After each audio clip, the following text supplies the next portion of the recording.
موضوع الدرس في قصة نوح عليه السلام مع قومه وما فيها من العبر، سورة النور، تفسير ابن كثير. الحمد لله رب العالمين، والصلاة والسلام على أشرف الأنبياء وسيد المرسلين سيدنا محمد وعلى آله وأصحابه أجمعين.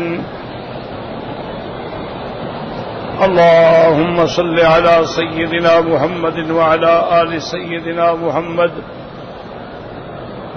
كما صليت على إبراهيم وعلى آل إبراهيم في العالمين إنك حميد مجيد. أعوذ بالله من الشيطان الرجيم. بسم الله الرحمن الرحيم.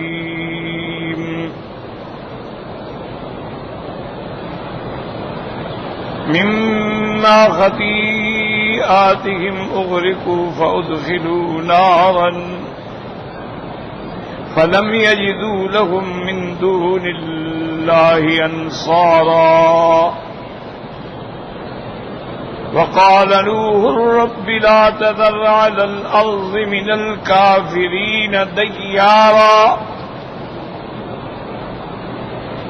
إنك إن تذرهم يضلوا عبادك ولا يلدوا إلا فاجرا كفارا.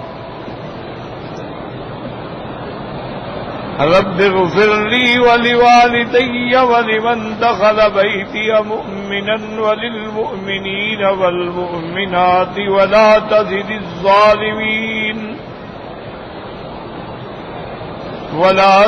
الظالمين إلا تبارا. اللہ تبارک و تعالی نے کلام مقدس کی ان آیات میں ارشاد فرمایا ہے کہ مما خطیئاتہم، بسبب ان کے بہت گناہوں کے، اغرقوا، ان کو غرق کر دیا گیا، فادخلوا نارا، پس داخل ہو گئے آگ میں، وَلَمْ تَجِدُوا لَهُم مِّن دُونِ اللَّهِ أَنصَارًا، اللہ کے سوا کوئی ان کی مدد کرنے والا نہیں. وَقَالَ نُوحٌ رَبِّ لَا تَذَرْ عَلَى الْأَرْضِ مِنَ الْكَافِرِينَ دَيَّارًا، اور نوح علیہ السلام نے کہا اے میرے رب، اب زمین پہ کوئی کافروں کا گھر بھی نہ بچے. انک ان تذرہم، اگر آپ نے ان کو ڈھیل دے دی، چھوڑ دیا، یضلوا عبادک، یہ تیرے بندوں کو گمراہ کریں گے، ولا یلدوا، اور نہیں ان کی اولادیں آگے پیدا ہوں گی مگر حد سے نکلنے والے اور تیری قدرت کا، توحید کا انکار کرنے والے، کفر کرنے والے. پھر دعا مانگی کہ رب اغفر لی، اے میرے رب میری بھی مغفرت فرما دے، والدیا، میرے والدین کی بھی، ولمن دخل بیتی مؤمنا، اور جو ایمان والا میرے گھر میں آئے، وللمؤمنین والمؤمنات، مرد ہوں یا عورتیں، ان کو بھی اللہ ان کی مغفرت فرما. ولا تزد الظالمین الا تبارا، اور نہ ہو ظالموں کے لیے مگر ہلاکت ہی ہلاکت. تو اب اس میں سمجھنے والا مسئلہ جو ہے وہ یہ ہے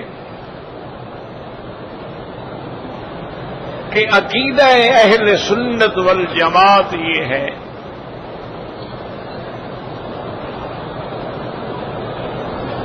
کہ جس طرح یہ عالم ہے، یہ عالم دنیا ہے، اس کے بعد ہم نے مرنا ہے، قبر میں جانا ہے، اس کو ویسے عالم برزخ کہا جاتا ہے. برزخ کا معنی ہوتا ہے جو دو چیزوں کے درمیان میں ایک رکاوٹ ہو، اس کو کہتے ہیں برزخ، حاجز. تو ادھر عالم دنیا ہے، ادھر عالم آخرت ہے، تو درمیان میں کیا ہے؟ برزخ. تو تو عقیدہ اہل سنت والجماعت کے مطابق یاد رکھو اس سے مراد ہے علماء حق صحابہ سے لے کر آج تک.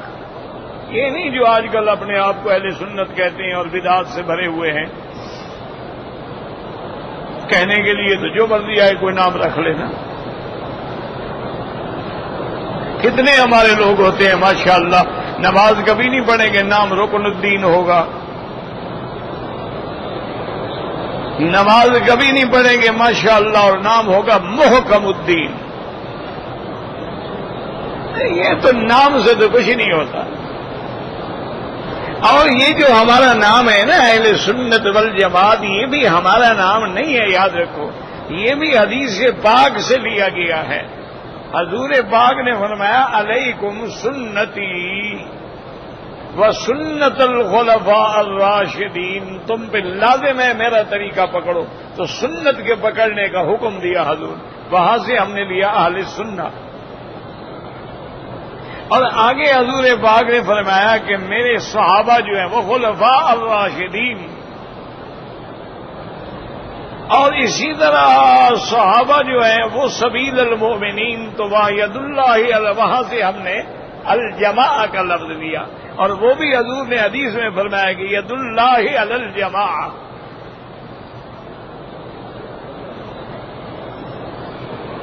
پھر اس سے ہو گیا اہل السنت والجماع. اور یہی لقب چلا رہا ہے صحابہ سے لے کر آج تک.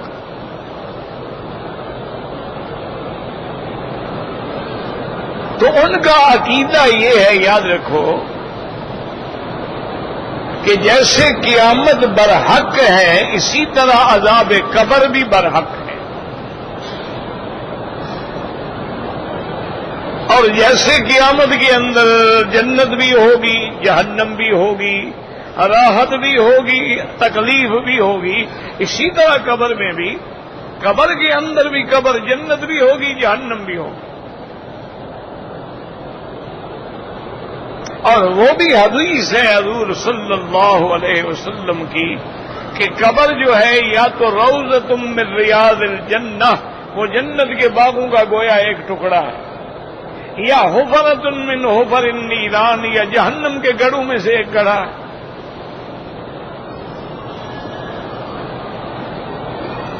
اس لیے آج کل اللہ پاک رحمت فرمائے اتنے فرق پیدا ہو گئے ہیں.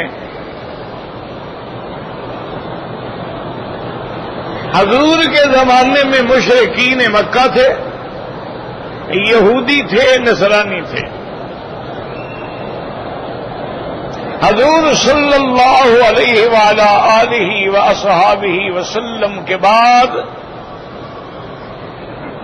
جب دین اسلام کو اللہ نے غلبہ عطا فرمایا اور اللہ کی شان ہے کہ حضرت عمر بھی شہید ہوئے حضرت عثمان رضی اللہ تعالی عنہ بھی شہید ہوئے. تو اسی زمانے سے روافض اور خوارج کا فتنہ پیدا ہو گیا.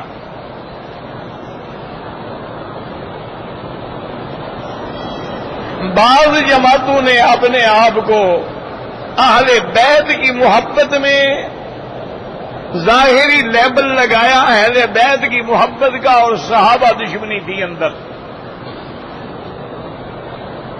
وہ روافض بھی کہلائے شیعہ بھی کہلائے. اور کچھ لوگ ایسے تھے کہ انہوں نے صحاب رسول کی محبت کا لیبل لگایا اہل بیت کے دشمن بن گئے وہ خوارج تھے. پھر اسی طرح آگے کئی فرقے بنتے گئے اللہ معاف فرمائے. کئی فرقے پیدا ہوئے معتزلہ آئے پھر معتزلہ میں بھی کئی قسمیں آ گئیں. کوئی کرامیہ آ گئے کوئی جہمیہ آ گئے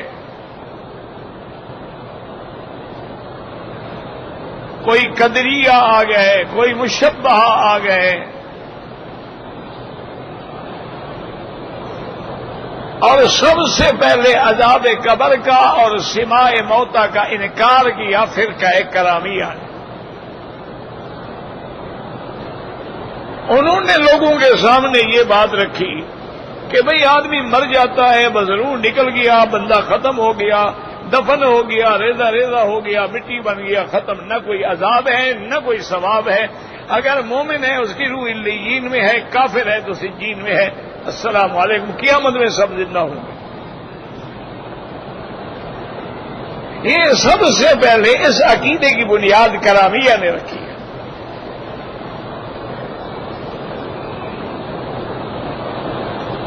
لیکن آج اللہ باغ رحمت کرے، اللہ رحمت کرے، اللہ رحمت کرے،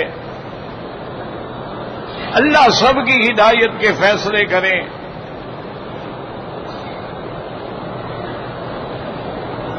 چونکہ دنیا میں ہر آدمی مجتہد بن بیٹھا ہے،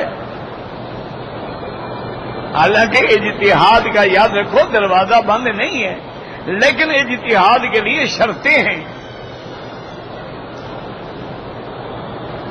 آج کل جیسے بڑے بڑے ماشاءاللہ جدید مجتہد پیدا ہوئے، انہوں نے کہا کہ جی یہ بینکوں کا جو سود ہے یہ سود نہیں ہے، یہ بینک والی بات جو ہے یہ جائز ہے۔ انہوں نے کہا ایک تو یہ سروس چارجز ہیں، اور دوسرا یہ ہے کہ سود تو وہ تھا جو حضور کے زمانے میں تھا کہ بڑے بڑے ساہوکار غریبوں کو پیسے دیتے تھے سود پہ، اور ان سے پھر سود وصول کرتے تھے۔ بینک تو دیتا بھی ہے لیتا بھی ہے۔ بینک سے آپ نے لینے ہیں پیسے، قرضہ لینا ہے، لون لینا ہے، 14%، 15%، 16%، 17% پہ آپ کو قرضہ دے دے گا، تو آپ سے 17% لے گا۔ اور اگر آپ نے پیسے اس کے سیونگ اکاؤنٹ میں رکھ دیے ہیں تو آپ کو بھی وہ 13% دے گا۔ کہتے ہیں یہ تو ایک دوسرے کا لین دین ہے، یہ تو حرام نہیں ہے۔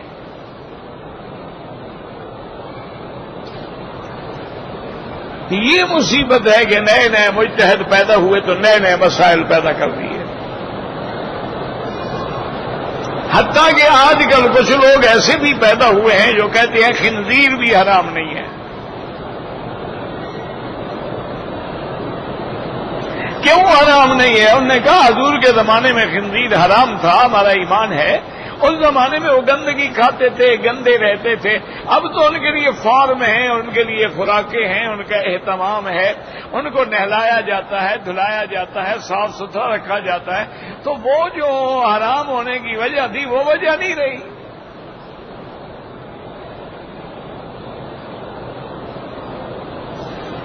تو اس لیے آج کل جو ہے خنزیر جو ہے وہ حرام نہیں ہے۔ اچھا کچھ اور مجتہد پیدا ہونے کا نہیں، خنزیر کا گوشت تو حرام ہے۔ کیوں؟ قرآن کہتا ہے لحم الخنزیر، لیکن اس کے بال ہیں یا کھال ہے یا ہڈی ہے وہ حرام نہیں ہے۔ اسی لیے وہ اس کے بالوں سے برش بناتے ہیں، یہ آپ کے دانتوں کے جو برش ہوتے ہیں یہ خنزیر کے بالوں سے بنتے ہیں، جو سب سے بڑے مہنگے ہوتے ہیں۔ داڑھی کی شیونگ کے لیے جو برش بناتے ہیں وہ بھی اسی سے بناتے ہیں، کرسٹل، اور لکھا بھی ہوتا ہے اس میں۔ انہوں نے کہا کہ یہ تو حرام نہیں ہے، قرآن تو گوشت کے بارے میں کہہ رہا ہے نا۔ تو یہ وہ مصیبت ہے کہ جب نئے نئے مجتہد پیدا ہو گئے تو ان میں ایسے بھی پیدا ہو گئے، انہوں نے کہا کہ جی کوئی قبر نہیں، قبر سے مراد عالم برزخ ہے، کوئی عذاب نہیں، کوئی ثواب نہیں، کوئی سوال جواب نہیں، اور کوئی مردے نہیں سنتے۔ حتیٰ کہ اتنے آگے بڑھ گئے انہوں نے کہا کہ انبیاء بھی نہیں سنتے، اور انبیاء کا جسد جو ہے وہ بھی محفوظ نہیں ہے۔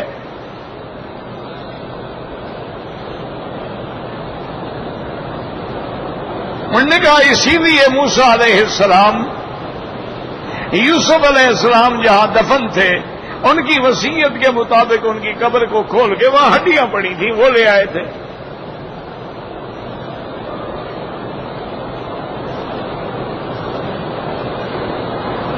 وہ اتنا آگے بڑھتے چلے گئے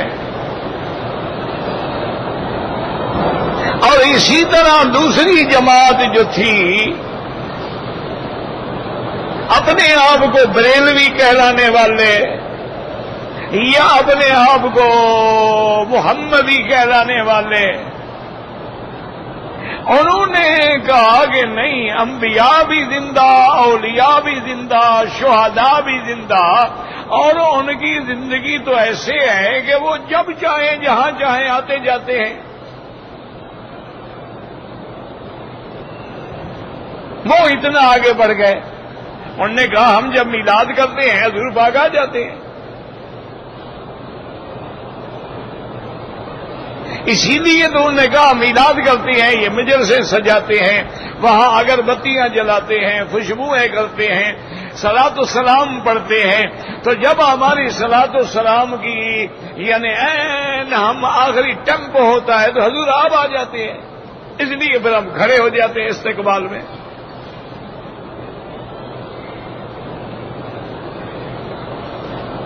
اس لیے اللہ رحمت کرے، اللہ رحمت کرے، دونوں جماعتیں جو ہیں نا وہ پٹڑی سے اتر گئیں۔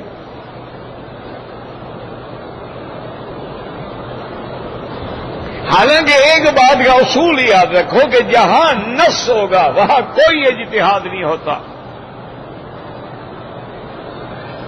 اگر ایک مسئلہ قرآن میں ہے یا حدیث متواترہ میں ہے، حضور کے فرمان میں نص، وہاں اجتہاد کا کیا مطلب؟ اجتہاد ہمیشہ ان مسائل میں کیا جاتا ہے کہ جہاں قرآن میں بھی وہ مسئلہ نہیں ہے، حدیث مبارک میں بھی وہ مسئلہ نہیں ہے۔ اب مجتہد اجماع پہ نظر ڈالتے ہیں، وہاں بھی وہ نہیں ہے، تو اب وہ قیاس شرعی کے مطابق کسی شرعی مسئلے پر منطبق کر کے پھر اجتہاد کرتے ہیں۔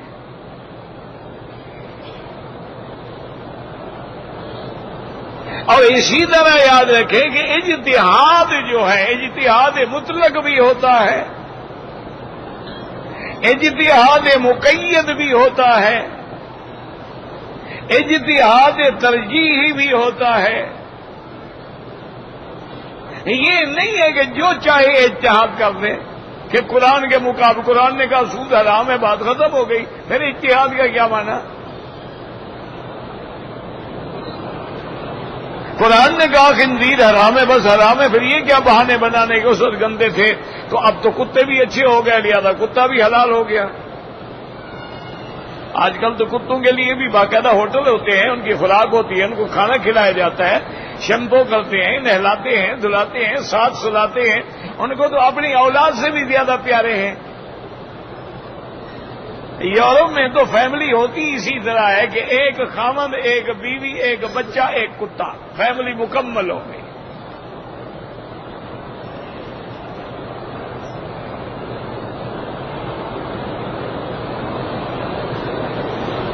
اور آپ دیکھیں کہ وہاں آپ بندے مر جائیں اتنا شور نہیں ہوگا، اگر کتا مر جائے سارا ملک کھڑا ہو جائے گا۔ اتنا ظلم، کتے کو مار دیا۔ اور اس کو وہ سمجھتے ہیں جی کہ ہمارا معاشرہ کتنا رحم دل ہے۔ رحم دل نہیں ہوں، بالکل بگڑ گیا ہے، غلط ترجیحات اس نے مقرر کر دی ہیں۔ تو اس لیے یاد رکھیں کہ اللہ تبارک و تعالی آپ کو بھی، مجھے بھی، ہر مسلمان کلمے پڑھنے والے کو قرآن پاک کی، حدیث پاک پہ عمل کرنے کی اور اس کے سمجھنے کی بھی توفیق دے۔ حضور کے الفاظ مبارک ہیں، یہ بھی دیکھنا پڑتا ہے کہ مفہوم مبارک کیا ہے۔ اگر قرآن کو صرف عربی لغت سے سمجھا جاتا تو پھر اللہ کے نبی کو بھیجنے کی کیا ضرورت تھی؟ مکے والے سارے عرب تھے، لغت قریش میں قرآن اترا تھا۔ اللہ جبریل کو قرآن دیتے کہ جا کے کعبے کی چھت پہ رکھ دو اور اعلان کر دو کہ مکے والے اس کتاب کو پڑھو، فائدہ اٹھاؤ اور عمل کرو۔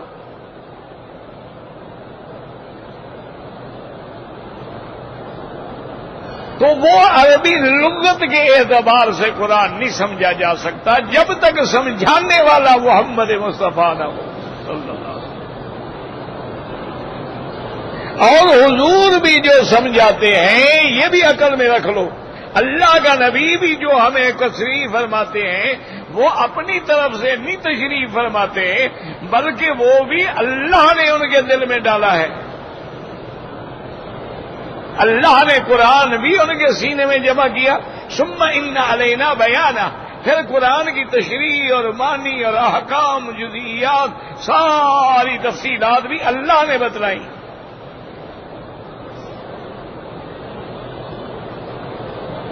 اب اس کو مثال کے طور پہ سمجھ لیں کہ قرآن میں حکم آیا کہ نماز قائم کرو، یہ قرآن میں حکم ہے۔ اب نماز قائم کیسے کریں؟ کسی قرآن کی آیت میں نہیں آیا کہ فجر کی 2 رکعتیں ہیں اور مغرب کی 3 ہیں اور عشاء کی 4 ہیں، یہ کون سی آیت میں ہے؟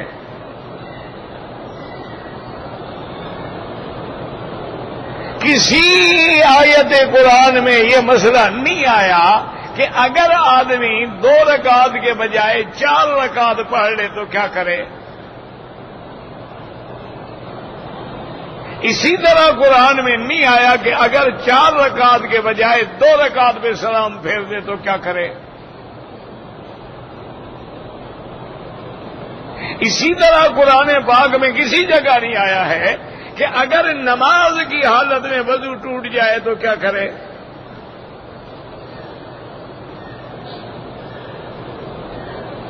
اسی طرح پورے قرآن میں یہ نہیں آیا ہے کہ بھی امام کے یہ حکم ہیں اور مقتدی کے یہ حکم ہیں۔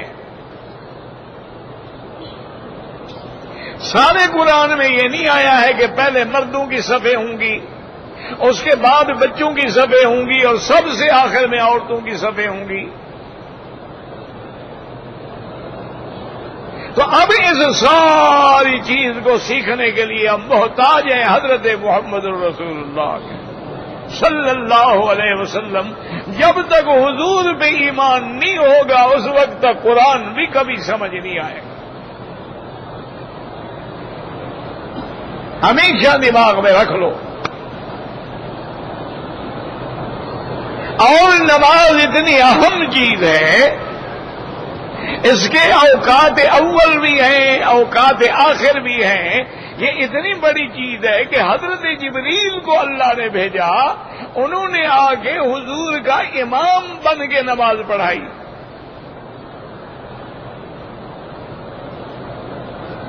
اور ایک نماز نہیں، 5 نمازیں، 5 نمازیں ہیں، 10 نمازوں میں امام بنا جبریل۔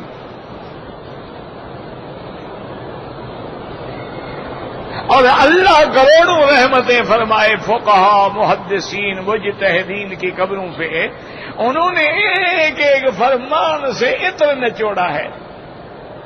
اب دیکھو نا جی، گلاب ہے، سونگھتے ہو خوشبو ہے، کے گلاب بنا لو الگ خوشبو ہے، اگر پھر اس کی پتیوں سے کشید کر کے عطر نکال لو عطر گلاب تو سبحان اللہ ہے، تو وہی گلاب ہی نا۔ کے گلاب بھی گلاب سے بنا ہے،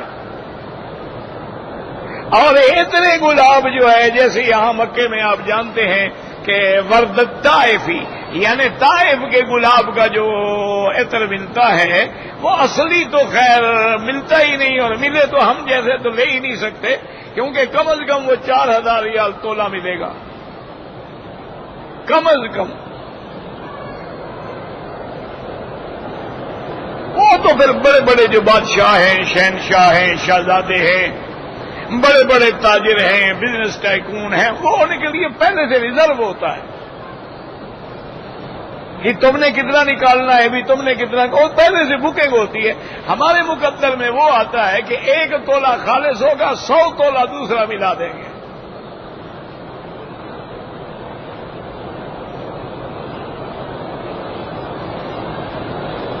اب کس بات کو ہم روئیں گے؟ آج تو مولوی بھی 2 نمبر ہیں، مفتی بھی 2 نمبر ہیں، تو ہم عطر کو کہاں روئیں گے؟ آج تو ہر چیز 2 نمبر ہو گئی نا. تو یہ محدثین اور مجتہدین کا کام ہوتا ہے کہ وہ فرمان رسول عربی سے صلی اللہ علیہ وسلم وہ اس سے عطر کشید کر کے امت کے سامنے رکھ دیتے ہیں. اب حدیث مبارک میں بھی اتنا آیا ہے نا کہ اما جبریل علیہ السلام نے حضور کا امام بن کے نماز پڑھائی. لیکن یہ کمال ان علماء کا ہے، اللہ ان کی قبروں پہ کروڑوں رحمتیں فرما. آج کل تو میرے جیسے بھی مولوی بن گئے جو صحیح معنی میں ابھی طالب العلم کہلانے کے حقدار بھی نہیں ہیں. آج کل ہم بھی مولوی ہیں ماشاءاللہ.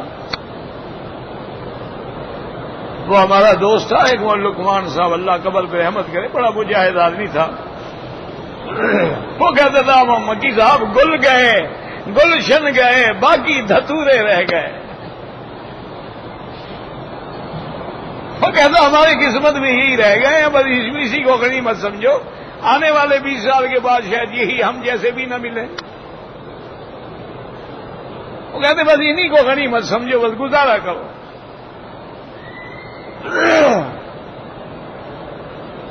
اب انہوں نے کیسے مسئلہ نکالا سبحان اللہ. انہوں نے کہا ایک تو یہ ہے کہ اگر اختلاف جنس ہو پھر بھی امام بن سکتا ہے.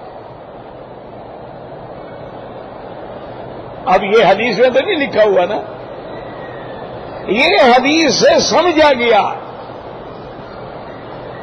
کہ اختلاف جنس کے ساتھ بھی نماز ہو سکتی ہے. کیا مانا؟ بھی جبریل تو نوری ہے، جبریل فرشتہ ہے اور فرشتوں کا سردار ہے اور خالص جن سے نور میں ہے، اور میرا مدنی رسول بشری ہے، وہ تو محمد ابن عبداللہ ابن عبد المطلب ہے، اور وہ فرشتوں کا سردار ہے، اور محمد عربی جو ہے وہ سید البشر ہیں، انسانوں کے سردار ہیں، سید ولد آدم ہیں. تو اب امام نوری اور مقتدی جو ہے وہ بشری. اختلاف جنس ہو گیا کہ نہیں ہو گیا؟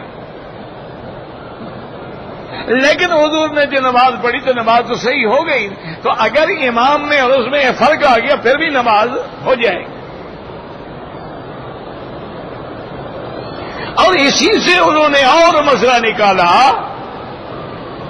کہ اقتداء الفاضل خلف المفضول،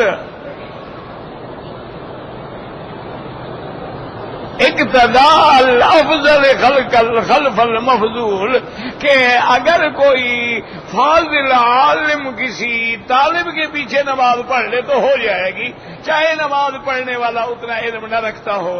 اب جبریل کا کتنا بڑا شان ہو لیکن محمد مدنی کا تو خادم ہے، وہ حضور کی شان کا مقابلہ تو نہیں کر سکتا.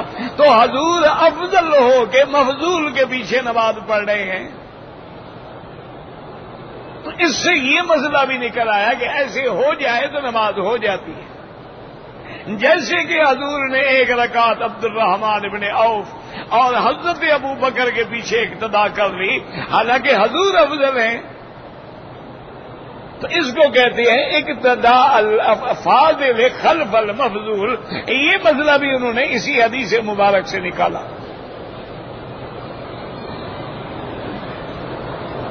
اور اسی طرح علماء نے، محدثین نے، مجتہدین نے رحمہم اللہ علیہم یہ مسئلہ بھی نکالا کہ تعلیم الاکابر عن الاصاغر. کیا مانا ہے؟ یعنی بڑے کا کسی چھوٹے سے علم پڑھنا یہ بھی جائز ہے. کہ حضور پاک نے سب سے پہلا درس جو ہے وہ جبریل سے پڑھا ہے، تو جبریل مفضول ہے، حضور افضل ہے. لیکن حضور پاک کو پڑھانے والا کون ہے؟ جبریل. اقرأ باسم ربک الذی خلق، سب سے پہلا سبق دینے والا جبریل ہے. لیکن جبریل تو حضور سے شان میں چھوٹا ہے، تو کہتے ہیں تعلیم الاکابر عن الاصاغر یہ بھی جائز ہے.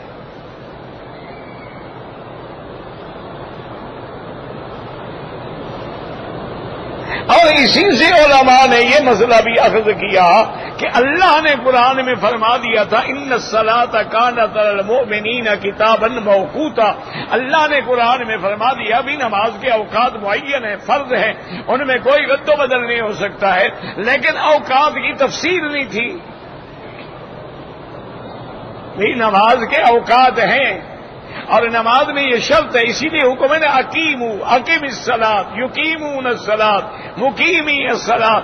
اقامت الصلاۃ کا معنی یہ ہے اداؤها فی اوقاتها بشروطها وارکانها.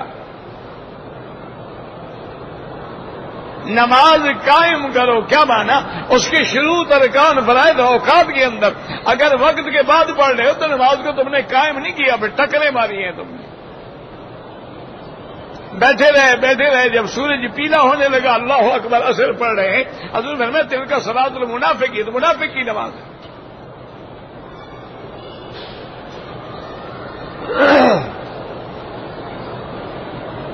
اب اوقات کی تعلیم کس نے دی؟ جبرائیل نے. جبریل علیہ الصلوۃ والسلام نے تعلیم دی. اس زمانے میں گھڑیاں تو تھی نہیں، اس زمانے میں تو وقت کا اندازہ سائے سے لگایا جاتا تھا کہ اب سایہ ڈھل گیا ہے، اب سایہ دیوار کا اتنا لمبا ہو گیا ہے، اب اتنا تھوڑا ہو گیا ہے. اس سے اندازے لگائے جاتے تھے کہ جی یہ صبح کا وقت ہے، یہ اشراق کا وقت ہے، یہ چاشت کا وقت ہے، یہ عین سورج سر پہ ہے، اب زوال ہو گیا ہے. یہ اندازے ہوتے تھے، کوئی ٹائم کی تعیین کا کوئی انتظام تو نہیں تھا.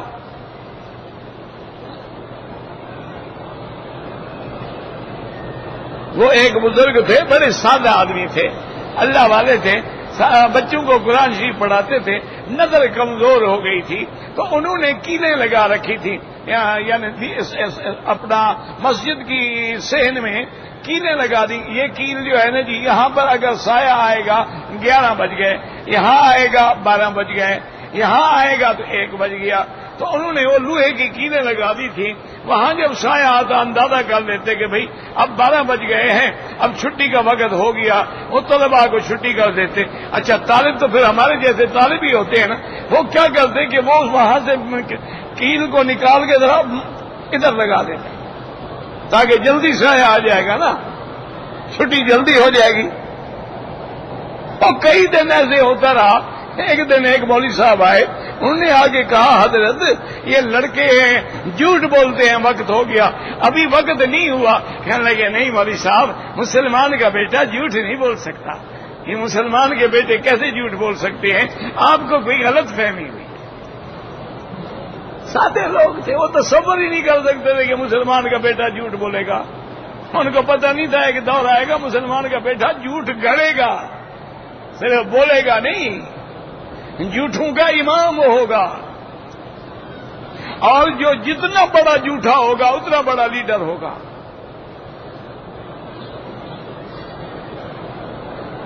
سچ بولنے والے کو کوئی لیڈر بناتا ہے نہیں، آپ ایمان سے کہہ دیں سچ بن. اسی لیے حضرت اللہ شاہ بخاری اللہ ان کی قبر پہ رحمتیں فرمائے، وہ ہمیشہ فرماتے تھے کہ بھائی لوگ تقریریں تو بخاری کی سنتے ہیں لیکن ووٹ دوسروں کو دیتے ہیں. تقریری علماء کی سنیں گے، لاکھوں کے بجبے ہوں گے، ماشاءاللہ. جب ووٹ دینے کا وقت آئے گا جو سب سے بڑا بے ایمان ہوگا اس کو ڈھونڈ کے دیں گے. کیوں؟ ان کا کام ان سے پڑتا ہے نا. ابھی تھانہ ہے، چوری ہے، ڈاکہ ہے، رشوت ہے، بھونگا ہے، لینا ہے، بھتا ہے. مولوی تو کہے گا پکڑو ان کو.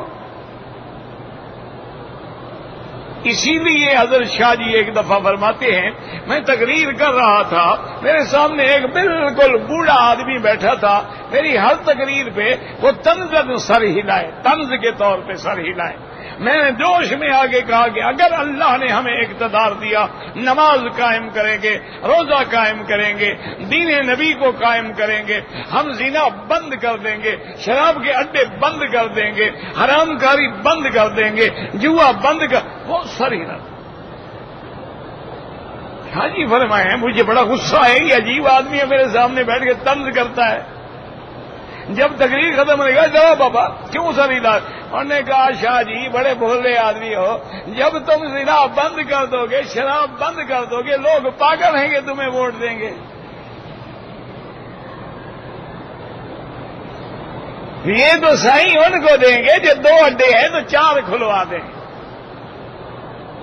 یہ تو ان کو دیں گے جو زنا کو آرٹ بنا دیں، یہ تو ان کو ووٹ دیں گے جو جناب اریانی کو فیشن بنا دیں اور باقاعدہ فیشن شو منعقد کیے جائیں،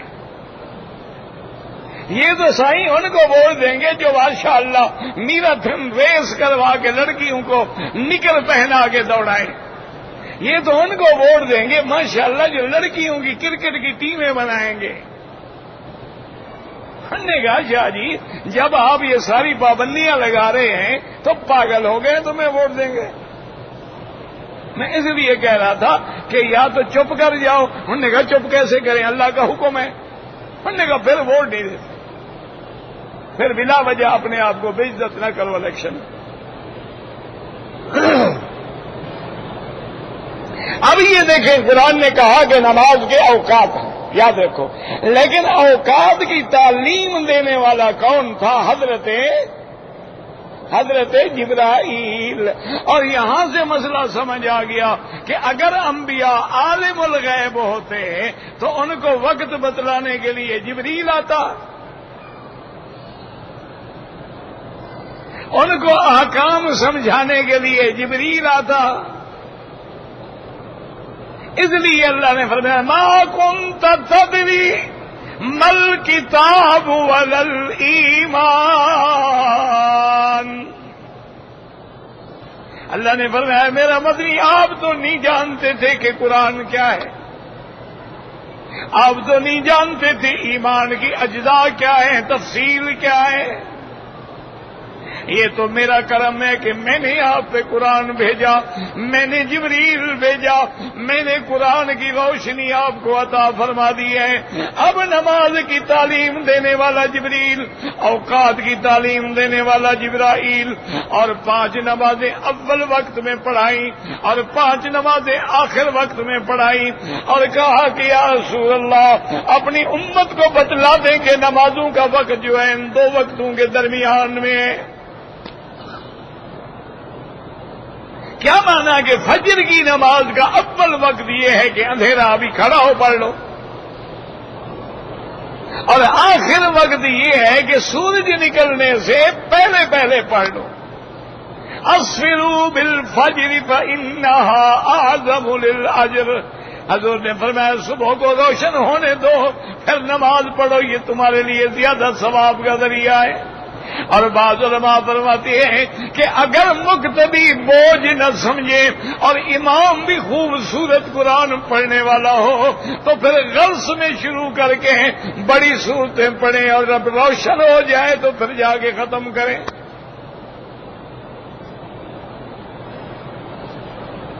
تو یہ سارے مسائل جو ہیں یاد رکھیں، اسی لیے قرآن و حدیث یعنی قرآن میرے مدنی کے بغیر سمجھ نہیں آئے گا، اور حدیث صحابہ کے بغیر سمجھ نہیں آئے گی، اور اس کے مسائل کا استنباط جو ہے وہ فقہا کے بغیر سمجھ نہیں آئے گا۔ یہ سلسلہ ہے، یہ کڑی ہے، جہاں ایک کڑی توڑ بیٹھو گے زنجیر ٹوٹ جائے گی۔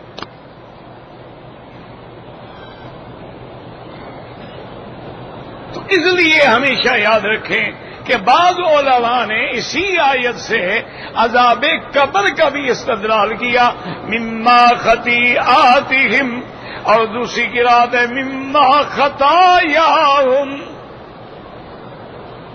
اغرقوا فادخلوا نارا، اللہ نے فرمایا ان کو دریا میں پانی میں غرق کر دیا گیا، ادھر غرق ہوئے، ادھر ڈوبے اور ادھر آگ میں داخل ہو گئے۔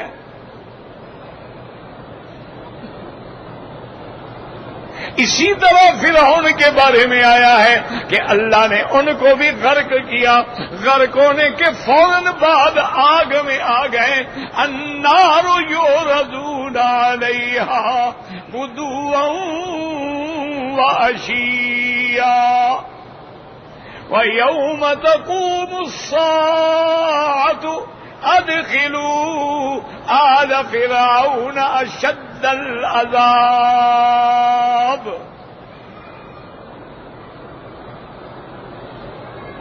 اس لیے اللہ تبارک و تعالی نے قرآن مقدس میں ہمیں سمجھا دیا کہ بھائی قیامت والے دن حکم ہوگا کہ اب فرعون اور اس کے ماننے والوں کو شدید عذاب میں داخل کرو.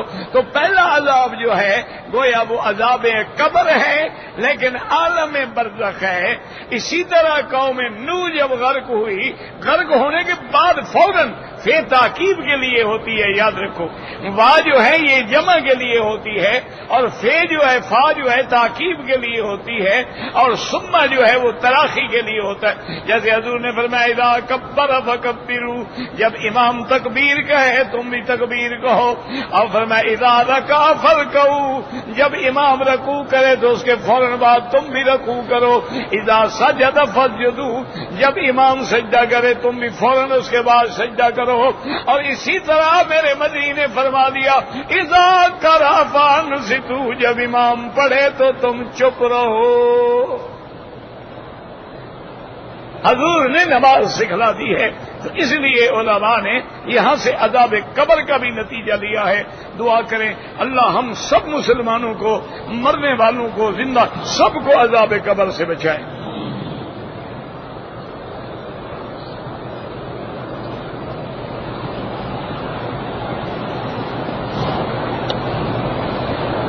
عصر کی نماز ہو گئی،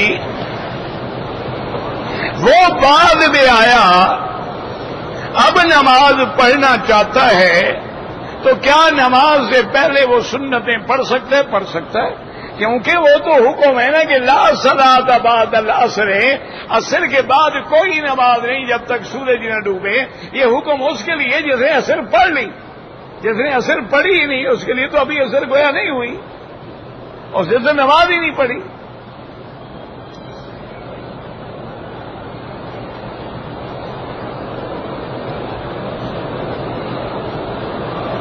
کہتے جی کہ میرا ایک شیعہ دوست ہے، اس کی ہدایت کی دعا کریں، اس کے لیے دعا کریں کہ اللہ پاک اس کو ہدایت نصیب فرمائے.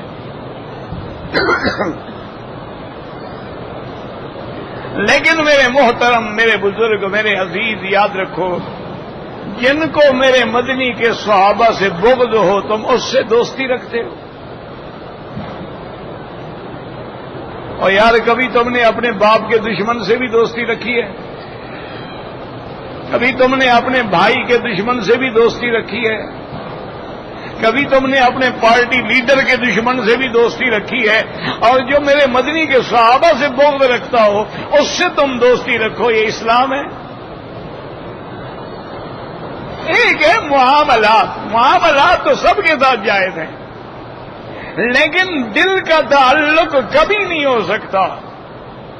اس لیے حضور نے فرمایا تھا کہ میرے صحابہ کے شان میں خیال رکھنا، من احبہم فبحبی احبہم، جو صحابہ سے محبت کرتا ہے وہ دراصل میری محبت کی وجہ سے محبت کرتا ہے کہ اصل محبت تو اس کو مجھ سے ہے. تو جب یہ آمنہ لال کے ساتھی ہیں تو ہمیں پیارے ہیں.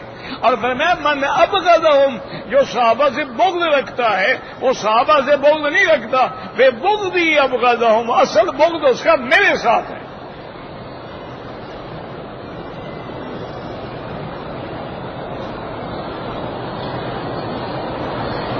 کعبے کی طرف کوئی پیر پھیلا کے بیٹھتے ہیں کوئی بات نہیں، ان کے دلوں کے اندر اگر توحید نہیں ہے اللہ تو دلوں کو جانتے ہیں. انڈیا میں پانی کی قلت ہے، یا اللہ جہاں بھی پانی کی قلت ہے، ضرورت ہے، وہاں اپنی رحمت سے بارشیں فرما دے. لیکن وہ بارشیں بھی رحمت کی ہوں، تیرا عذاب نہ ہو.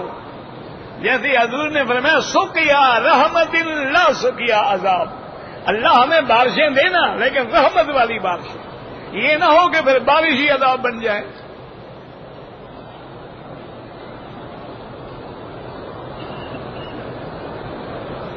قضا روزے رکھنے کے ساتھ فدیہ بھی دے گا. کس بات کا فدیہ؟ مجھے تو سمجھ نہیں آیا. اگر روزہ قضا ہے تو بس روزے رکھے گا، اس کے ساتھ تو کوئی فدیہ نہیں ہوتا. فدیہ تو ان لوگوں کے لیے ہے جو روزہ رکھنے کی طاقت نہیں رکھتے ہیں، بیمار ہیں، اور بیماری بھی ایسی ہے جس سے شفا ہونے کی امید بھی نہیں ہے، تو وہ روزانہ ایک مسکین کو کھانا کھلائیں. کہتے ہیں جی قبر میں جب سوال ہوگا حضور کے بارے میں کہ ما تقول فی حق ھذا الرجل، تو لہذا حضور ہر قبر میں حاضر ناظر ہو گئے نا، ماشاءاللہ. یعنی کافر کی قبر میں بھی حضور ہوں گے، فرعون کی قبر میں بھی حضور تشریف لائیں گے. عجیب بات ہے بھائی، بڑا اچھا عقیدہ بنایا ہے تم نے. اور بعض کہتی ہیں نہیں حضور تو نہیں آئیں گے، کھڑکی کھول کے دکھلایا جاتا ہے. یہ ساری باتیں ہیں. یاد رکھو ھذا قریب کے لیے ہوتا ہے، ذالک بعید کے لیے ہوتا ہے. لیکن اللہ فرماتے ہیں الف لام میم ذالک الکتاب، اور کہیں فرماتے ہیں ان ھذا القرآن یہدی للتی ہی اقوم. کہیں ھذا کی مثال ہے، کہیں ذالکہ کی مثال ہے. مانا قرآن موجود ہے، شان کے اعتبار سے بلند ہے. وہاں بھی یہ سوال ہوگا، اگر تم حدیث پڑھ لیتے تو اعتراض نہ کرتے.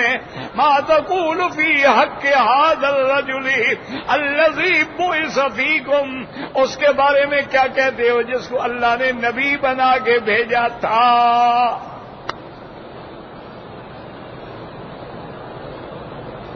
ایسے مسئلوں سے حاضر ناظر ثابت ہو جاتا ہے. بہرحال تم بھی سچے ہو، کیا کرو. کسی نے پوچھا تھا نا جی کہ پیران پیر کی 11ویں شریف کا کیا ثبوت ہے. وہ ایک مولوی ہوتا تھا اچھڑے کا، مر گیا. اس نے کہا اللہ کے بندے 11ویں شریف کا حکم تو قرآن شریف میں ہے. اب سارے لاکھوں لوگ بیٹھے ہوئے، انہوں نے کہا حضرت کہا، انہوں نے کہا قرآن میں نہیں. احد عشر کوكبا، اللہ فرماتے ہیں 11 ستارے، وہ یہ 11ویں تو تھی.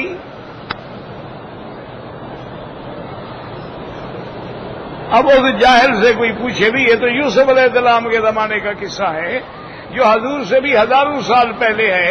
پیران پیر تو ابھی فوت ہوئے ہیں، یہاں کہاں 11ویں آ گئی. لیکن نہیں، آگے جاہل کون کا سبحان اللہ ماشاء اللہ کمال ہے جی، مولوی صاحب نے 11ویں قرآن ہی جو ثابت کر دیتی ہے.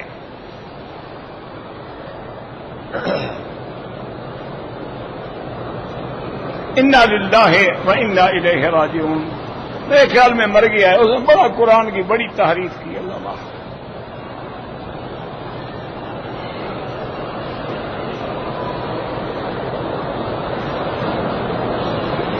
بہرحال مسجد نبوی میں سرکار دو عالم کے ممبر کے قریب کھڑے ہو کے تصویریں بنانا بہت بڑا گناہ ہے.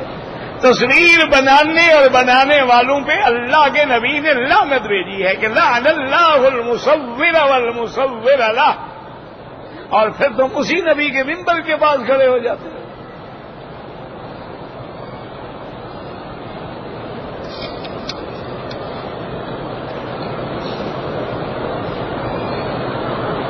کہتے ہیں جی کہ میں نے سونے کے زیورات بنا کے بیوی کو دے دیے. اب زکات کس کے ذمے ہے؟ جس کے زیور ہیں، بیوی کے ہیں، بیوی دے گی، تم کیوں دو؟ جب تم نے بیوی کو دے دیے، اس کا ملک کر دیے کہ بھی اب یہ تمہارے ہیں، زکات بھی وہ دے گی.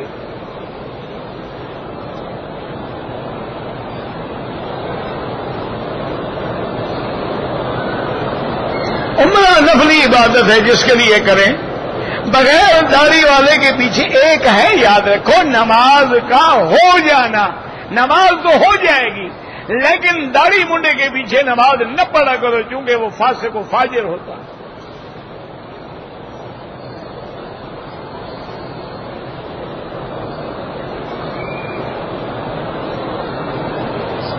پتہ نہیں کیا ہے فماش، کوئی سمجھ ہی نہیں آتی کیا لکھا ہے.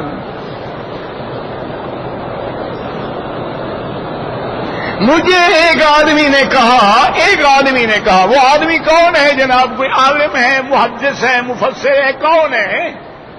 ایک آدمی نے کہا کہ حضرت عمر نے میلاد منایا تھا۔ کون آدمی جناب؟ اس کا نام تو بتلاؤ۔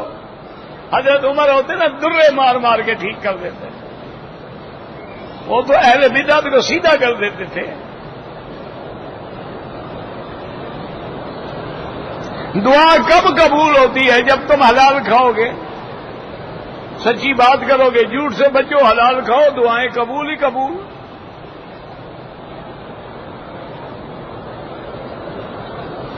دل میں اسلام کے بارے میں غلط خیال آتے ہیں، جب اللہ نے معاف کر دی ہے، ڈرنے کی کیا ضرورت ہے؟ کوئی ضرورت نہیں۔ احتیاط لا حول ولا قوت الا باللہ العلی العظیم پڑھ لیا، اعوذ باللہ من الشیطان الرجیم پڑھ لیا، آخری صورتیں قل اعوذ بالفلق قل اعوذ بالناس پڑھ لیا۔ اگر کوئی بزرگ اپنی جائیداد ایک بیٹے کو دے دے، باقی دو بیٹوں کو نہ دے، انشاءاللہ یہی زمین قیامت میں اس کی گردن میں توق بنا کے ڈالی جائے گی۔ سب بیٹوں کو دے، اللہ نے اس کی اولاد بنایا ہے، اللہ نے ان کو میراث میں حق دیا ہے، تم کون روکنے والے؟ یہ صحیح حدیث میں ہے۔ ایک آدمی آیا، اس نے کہا یا رسول اللہ، میرا بیٹا بڑا فرما بردار ہے، بڑا خدمت گزار ہے، میں اپنا ایک باغ اس کو ہدیہ دینا چاہتا ہوں، میں آپ کی خدمت میں آیا ہوں کہ آپ گواہ بن جائیں۔ آپ نے فرمایا اتنی چیز باقی اولاد کو بھی دے رہے ہو؟ اس نے کہا نہیں۔ آپ فرمایا لا اشہد علی ظلم، میں کسی ظلم پہ کبھی گواہ نہیں بن سکتا۔ ظلم ہے، دینا ہے سب کو دو۔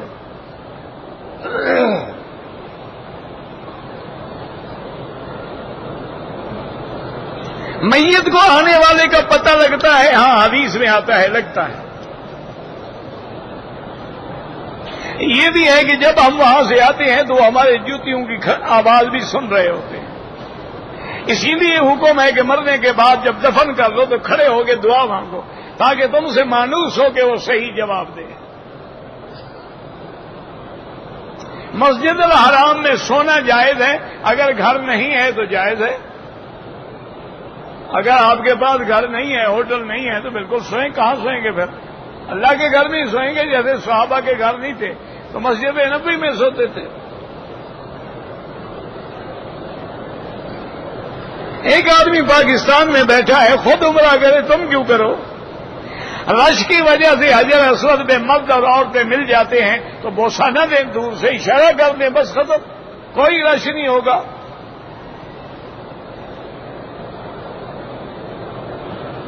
کہتے جی عورتوں کی تعداد بڑھتی جا رہی ہے، عورتیں زیادہ ہیں مرد کم، اسی لیے 4 بیویوں کی اجازت ہے نا۔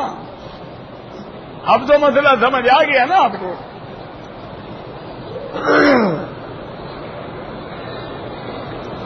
بعض تبلیغ والے کہتے ہیں کہ عمرے کے بجائے دین میں 4 مہینے لگاؤ، ٹھیک کہتے ہیں، دین سیکھو گے تو عمرہ کرو گے نا۔ جب دین نہیں آئے گا عمرہ کیا کرو گے؟ پھر عمرہ یہی ہوگا کہ مروہ سے دوڑنا شروع کرو گے، صفا پہ ختم کرو گے، کبھی 14 چکر کرو گے، کبھی طواف کر کے بال منڈا ڈالو گے۔ پہلے دین سیکھو، دین سیکھنا فرض ہے، عمرہ کرنا تو سنت ہے اور نفلی عبادت ہے۔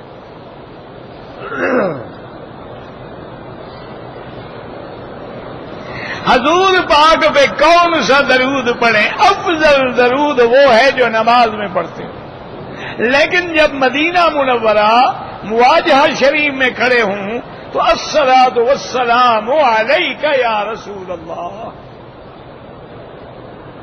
عصر کے بعد نماز نہ پڑھیں، یعنی حنفی مسلک میں، یہاں کے ائمہ کے نزدیک جائز ہے۔ رفع یدین کرنا نہ کرنا دونوں احادیث میں ہیں۔ احناف کے نزدیک نہ کرنا افضل ہے، حنابلہ کے نزدیک کرنا افضل ہے۔ یہ تو افضل اولا کی باتیں ہیں، کوئی لڑائی جھگڑے کی باتیں تو ہے ہی نہیں۔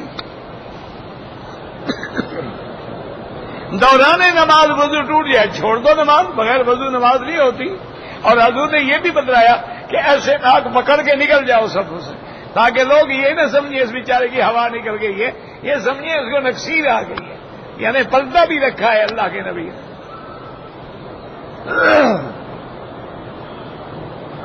احترام ہو جائے، غسل کرو، اور کیا مسائل بتائیں۔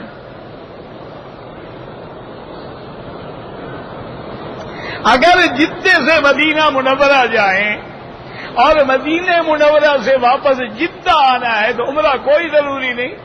عمرہ تب ضروری ہے جب مدینہ منورہ سے مکے آ رہے ہو.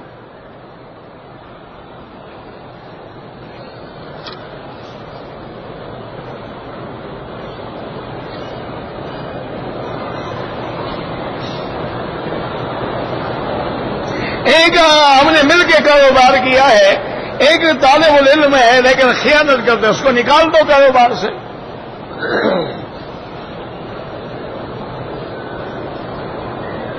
حرم کی گھڑیوں میں جو اشراق کا ٹائم ہے یہ نماز کا ٹائم نہیں, یہ سورج نکلنے کا ٹائم ہے.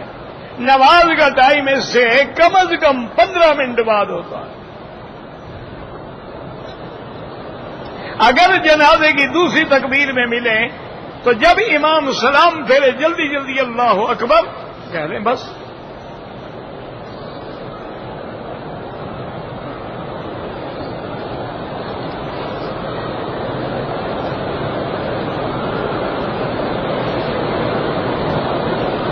مجھے کسی آدمی نے پیسے دیے تھے کہ خانے کعبے کے گلے میں ڈال دیں. یہ کوئی پیروں کی مدار ہے کہ گلے رکھے ہوئے ہوں؟ وہ تو مجاوروں کے لیے پیسے ضرورت ہوتے ہیں نا. یہاں تو جو حرم کے خادم ہیں وہ اس میں پیسہ لگاتے ہیں لیکن لیتے تو نہیں ہیں. آپ یہاں جو غریب ہیں ان کو دے دیں بس.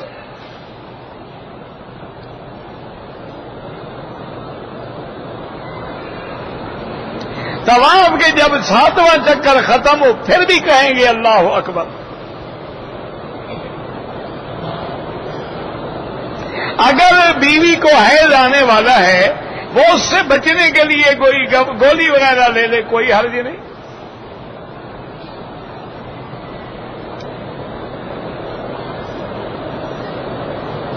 عورت نماز ہوٹل میں پڑھے بالکل افضل ہے, گھر میں پڑھے زیادہ ثواب ہے.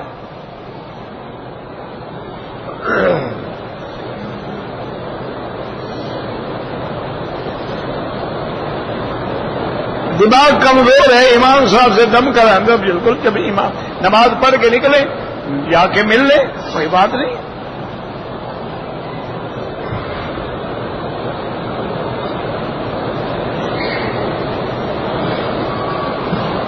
رمضان المبارک کے عمرے کے لیے کوشش یہ کریں کہ اپنے ملک سے احرام باندھ کے آئیں, ورنہ کم از کم مدینہ منورہ سے احرام باندھیں یا طائف سے احرام باندھیں تاکہ میقات کا عمرہ ہو. اگر اور کوئی حل نہ ہو تو پھر مسجد عائشہ سے بھی باندھ لیں.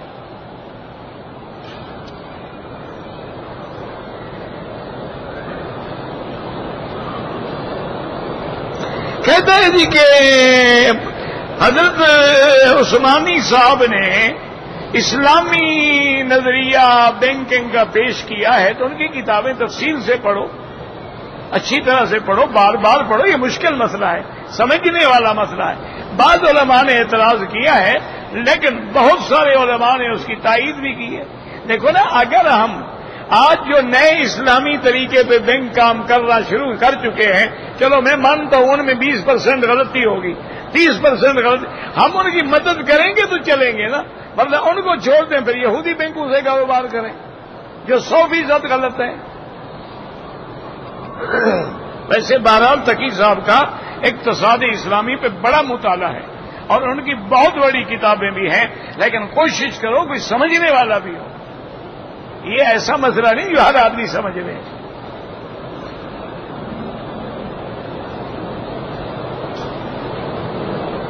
کتاب فقری, کچھ نام درود خضری, درود ہزارہ, درود تاج, یہ نہ حدیث میں ہے نہ کسی جگہ ہے. افضل درود وہ ہے جو نماز میں پڑھتے ہو. ایک بات یاد, بعض درود شریف ایسے ہیں جن کے الفاظ میں اگر کوئی عالم نہ ہو اور وہ حقیقت و مجاز کے معنی میں فرق نہ سمجھتا ہو تو سیدھا شرک ہے. دافع البلاء والوباء والقحط والالم, یہ اللہ کی شان ہے, بندے کی شان تو نہیں ہے. لیکن جو عالم ہے وہ تو سمجھتے ہیں کہ حضور نے دعا کی تھی تو بلا رفع ہو گئی تھی, حضور نے دعا کی تھی تو بارش آ گئی تھی, حضور نے دعا کی تھی تو درد ختم ہو گیا تھا. یہ تو کوئی عالم ہی سمجھے گا نا. عام جاہل تو یہی سمجھے گا کہ حضور ہی دافع البلاء والوباء ہے. تو لہذا ایسے درود پڑھنے کا کیا فائدہ جس میں شرک کا وہم پڑ جائے. اللہم صلی علی سیدنا محمد وعلی آل سیدنا محمد وبارک وسلم. اللہم فرج ہم المہمومین نفس کرب المکروبین وقت الدین عن المدینین واشفنا واشف مرضانا ومرضى المسلمین. یا اللہ بیماروں کو شفا عطا فرما. یا اللہ اس عاجز کی ظاہری باطنی روحانی جسمانی بیماریاں پریشانیاں دور فرما. یا اللہ اپنے دین کے کام کرنے کی توفیق عطا فرما. یا اللہ تیرے دین کی نقل بنا کے بیٹھے ہیں اس کو اصل کا رنگ عطا فرما دے. یا الہ العالمین یا ارحم الراحمین بے دینوں کو دین عطا فرما. بے اولادوں کو اولاد عطا فرما. بے حیاؤں کو حیا عطا فرما. بے روزگاروں کو روزگار عطا فرما. قرض داروں کے قرض عطا فرما. یا الہ العالمین ہمیں مانگنا بھی نہیں آتا بغیر مانگے عطا فرما. یا اللہ جتنے مسلمان ملک ہیں سب کی حفاظت فرما. یا اللہ اس بلد الامین کو ہر فتنے سے محفوظ رکھ. یا اللہ مسلمان جس ملک میں بھی ہیں جہاں بھی ہیں یا اللہ ان کی جان والا عزت کی حفاظت.